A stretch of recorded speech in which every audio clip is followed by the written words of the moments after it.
सो praise Lord जय मसीह की सबको। सो परमेश्वर के नाम की महिमा हो। आज एक बार फिर से सुंदर समय के लिए मेरे प्रियो, आज हम परमेश्वर के वचन में से माफ़ी शब्द की गंभीरता को सीखने के लिए जा रहे हैं कि आखिरकार माफ़ करना है क्या।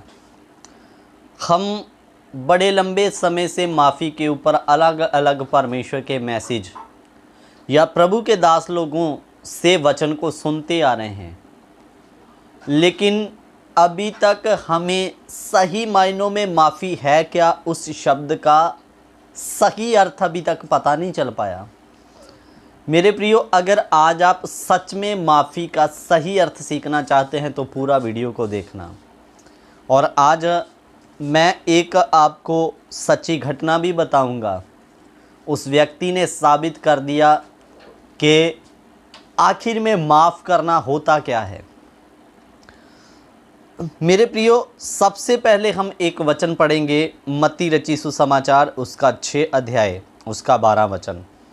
मत्ती 6 का 12, मत्ती रची सुसमाचार 6 अध्याय उसका 12 वचन। और जिस प्रकार हमने अपने अपराधियों को क्षमा किया, वैसे ही तू भी हमारे अपराधों को क्षमा कर।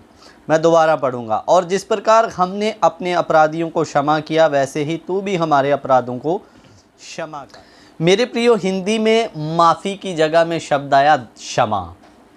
और जब इस वचन को आप हिंदी में पंजाबी में पढ़ोगे तो माफ़ी, जिस तरह असी अपने अपराधियों को माफ़ करते हैं, तुसी भी साडे अपराधां को माफ़ करो। मेरे अजीज़ो, ये वो समय था जब चेलों ने कहा कि हमें प्रार्थना करनी सिखा, तो प्रभु यीशु मसीह ने उन्हें कुछ पॉइंट बताए कि तुम इस रीति से प्रार्थना किया करना। मेरे प्रियो, आज वर्तमान कलीसिया में इस प्रार्थना का बहुत सारी कलीसियों में रट्टा मारा जाता है। ऐ हमारे बाप तू जो स्वर्ग में है, तेरा नाम पवित्र माना जाए,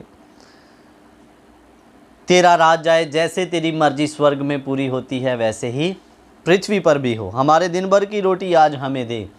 और जब 12 आयत में आते हैं तो हम कहते हैं, जैसे हमने अपने गुनहगारों या अपराधियों को माफ़ किया, तू भी हमारे अपराधों को माफ़ कर।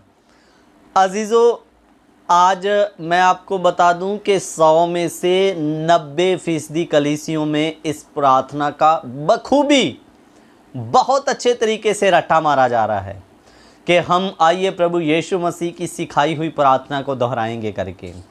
और हम सब ये भी बोलते हैं कि जैसे हम अपने अपराधियों को क्षमा करते हैं, तू भी हमारे अपराधों को क्षमा कर।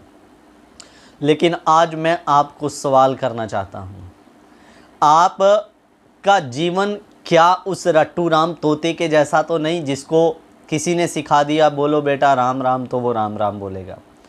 उसको गाली बकना सिखा दोगे तो वो गाली बकेगा। उसको हालेलुया जय मसीह की सिखा दोगे तो वो वही जय मसीह की हालेलुया ही बोलेगा।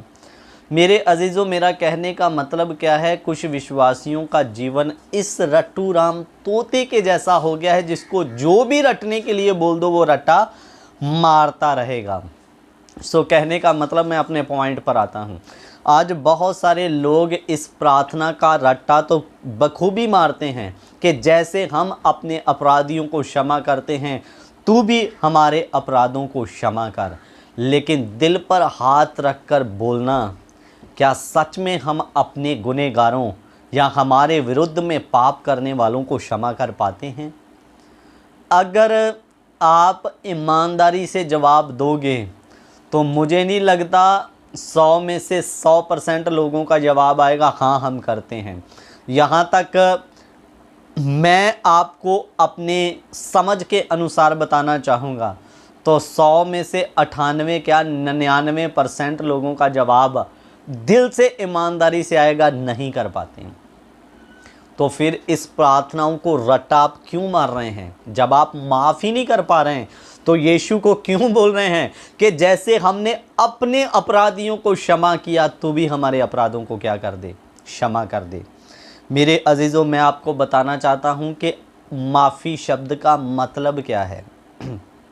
उदाहरण के लिए मानकर चलिए मेरे से किसी व्यक्ति ने 5,000 रुपया उधार ले लिया, समझाने के लिए बोल रहा हूँ। तो अब वो व्यक्ति ने 5,000 रुपया उधार लिया है और उसके हालात इस कदर नहीं है कि वो मुझे पैसे को वापस कर पाए। तो मैंने जब उससे पैसों को पूछा तो वो मुझे आकर कहे कि आप कृपया मुझे इस पैसे को माफ़ कर दें, मेरे हालात इस लायक नहीं हैं कि मैं आपके दिए गए कर्ज या पैसे को वापस चुका पाऊँ। तो मेरे प्रियो, मैं उसके हालात को देखकर अगर उसे कह भी देता हूँ, जा मैंने मेरी बुक में तेरी खाते को क्लियर कर दिया, तुझे माफ़ कर दिया कर्जा, जा अब तुझे देना नहीं पड़ेगा। तो मेरे प्रियो, माफ़ी शब्द का मतलब पूरी रीति से अगर आपने माफ़ किया तो खाता क्लियर करो, कुछ भी बचना नहीं है। लेकिन आजकल की माफ़ी कैसे होती है मेरे अजीज़ों, अगर मैं एक बार मुंह पर बोल देता हूं जाओ मैंने तुझे माफ़ किया, लेकिन समय पड़ने पर मैं अगर उसे बार बार याद करवाता रहूं, तेरा तो मैंने 5,000 माफ़ किया था, तू मेरे आगे क्या बोलता है, जब बार बार उसको याद करवाता रहूं तो इसका मतलब मेरे मन में अभी भी उसके लिए खट्टापन है। मैंने मुंह से तो भले बोल दिया तेरे को माफ़ कर दिया, लेकिन असलियत में मेरे अंदर अभी भी खट्टापन भरा पड़ा है, इसलिए ये सही माफ़ी नहीं। सही माफ़ी का मतलब अगर एक बार आपने माफ़ करके खाता क्लियर कर दिया तो आप उस गलती या उस कर्ज को दोबारा याद नहीं करेंगे, वो है सही माफ़ी मेरे अजीज़ों। इसीलिए जो परमेश्वर हमारी गलतियों को माफ़ कर देता है वो दोबारा उनकी तरफ घूमकर नहीं देखता। वो आने वाली जो गलतियों को हम करते हैं फिर उसकी सज़ा या उसका दंड हमें मिलता है, लेकिन जो माफ़ी हो गई वो उन गलतियों को पीठ के पीछे रखता है, दोबारा उनकी तरफ ध्यान नहीं देता। ये है सही माफ़ी। अगर आपने माफ़ कर दिया तो दोबारा आप उस बात को कभी याद या दोहराएंगे नहीं।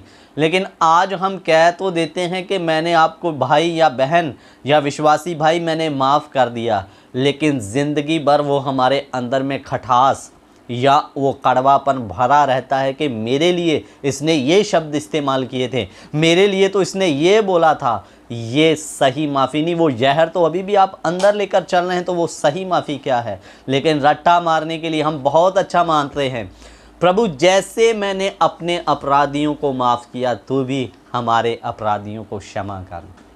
मेरे अजीज़ों, रट्टा मारने से कुछ भी लाभ होने वाला नहीं है। जब आप किसी के अपराधों को माफ़ नहीं कर पा रहे हैं तो परमेश्वर भी आपके अपराधों को क्षमा नहीं करेगा। रट्टा मारने से क्षमा नहीं होंगे, दिल से माफ़ करने से, खाता बिल्कुल पूरी रीति से क्लियर करने से वो माफ़ी मिलेगी। मैं एक भाई की घटना बताकर जल्दी समाप्त करूँगा। एक बार ब्राह्मण परिवार से एक प्रभु में सदस्य आया और वो मंदिर में पंडित भी था। ब्राह्मण है तो ब्राह्मण लोग ज़्यादा मंदिर में सेवा करते हैं। तो जब उसने सत्य को जाना, प्रभु को जाना, तो वो प्रभु में आया। जब प्रभु में आया मेरे अजीज़ों, तो अब ये ज़रूरी है कि उसको लोग मंदिर में नहीं रहने देंगे और मंदिर से ही उसका गुजारा पेट परिवार चल रहा था। जब पता चला कि ये प्रभु में आ गया तो उस ब्राह्मण को लोगों ने मंदिर में से निकाल दिया। अब वो अकेला प्रभु में है, उसका भी परिवार प्रभु में नहीं आया। तो अब ज़रूरी है कि जब उसका मंदिर से दान आना बंद हो गया तो कठिन हालात या गरीबी की परिस्थितियाँ तो आएगी। तो मेरे प्रियो, थोड़ा समय जब चला तो उसकी जो पत्नी थी वो एक फ़ोटोग्राफ़र के साथ में भाग गई।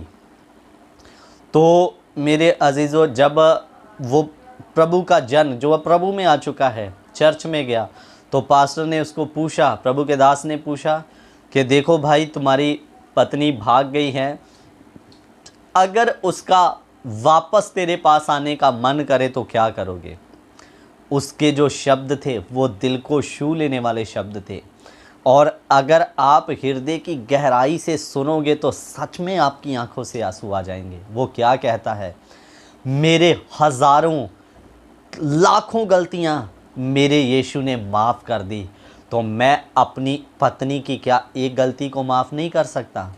अगर वो आना चाहेगी तो मैं ज़रूर उसकी गलती को माफ़ करके उसको अपने पास रखूँगा करके।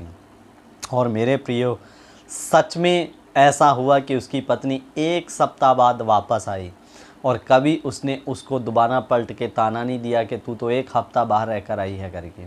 तो मेरे अजीज़ों, ये होती है सही माफ़ी या सही रीति से माफ़ करना। एक बार माफ़ कर दिया तो पूरी रीति से खाता क्लियर आ गया, दोबारा आपके मन में उसके लिए खट्टापन नहीं होना है। यही है सही माफ़ी। इसलिए केवल प्रार्थना का रट्टा मारने वाले ही ना बने, सच में अपने आप को माफ़ करने के लिए योग्य बनाएं, ताकि प्रभु हमारी गलतियों को भी माफ़ करे। आंखों को बंद करें, मैं थोड़ा प्रार्थना करना चाहता हूँ। उस भाई के बलिदान को देखिए जिसने इतनी गहरी बात को सोचा कि अगर मेरा यीशु मेरी हज़ारों गलतियों को माफ़ कर सकता है तो क्या मेरी पत्नी की मैं एक गलती को माफ़ नहीं कर सकता? मेरे अजीज़ों, उसकी जगह और कोई होता तो शायद उनका दोबारा आपस में कभी मेल मिलाप नहीं होता। ऐसे माफ़ करने वाले बनना है। यीशु हमारी करोड़ों गलतियों को माफ़ कर देता है, लेकिन हम किसी की एक गलती को माफ़ नहीं कर पाते। ये सही माफ़ी नहीं है। अगर आपने माफ़ कर दिया तो दोबारा उस बार बार गलती को दोहराना या उसकी गलती को चेताए ना कि तूने ये किया करके, इसका मतलब अभी तक आपने माफ़ नहीं किया। सही रीति से आप एक दूसरे को माफ़ करने वाले बने, ताकि यीशु भी हमारे गुनाहों को उसी रीति से माफ़ करे जैसे हम अपने अपराधियों के पापों को माफ़ करते हैं। इसलिए केवल रट्टा मारने वाले ही नहीं, परंतु वचन के अनुसार अपनी ज़िंदगी को जीने वाले बने। प्रभु, हम धन्यवाद करते हैं, हमारा मन एक दूसरे को माफ़ करने वाला हो जाए। आपके नाम को महिमा देते हुए प्रार्थना खुदावंद यीशु मसीह के पवित्र नाम से हम इस दुआ को मांगते हैं, आमीन। सो प्रभु इन वचनों के द्वारा आप सभी को आशीष और बरकत दे। जय मसीह की। God bless you. Prabhu Ashish they.